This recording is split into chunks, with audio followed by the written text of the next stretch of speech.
अस्सलामुअलैकुम वरहमतुल्लाहि वबरकातुहू। मेरा नाम उमर फारूक है। मैं 9वीं जमात का तालिब इल्म हूँ। मैं गवर्नमेंट उर्दू हाई स्कूल सिलेपेट में पढ़ता हूँ। मेरा टॉपिक है न्यूटन का तीसरा कानून, न्यूटन का लॉ ऑफ मोशन। आज मैं आपको न्यूटन के तीसरे कानून के बारे में कुछ मुताल्लिक़ बातें बताऊँगा।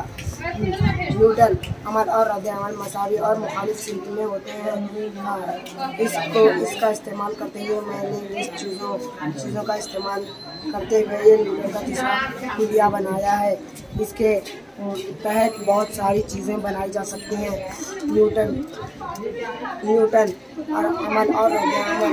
अमल एक ही जिस्म पर अमल करता है और रद्द-ए-अमल एक दूसरे जो पहले जिस्म पर अमल करता है उसे रद्द-ए-अमल कहा जाता है। और एक बात यह है कि अमल और रद्द-ए-अमल एक ही वक्त में अमल नहीं करते।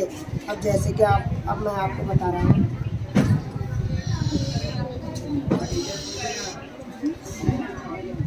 ये गाड़ी एक्शन और रिएक्शन की तरफ से चल रही है।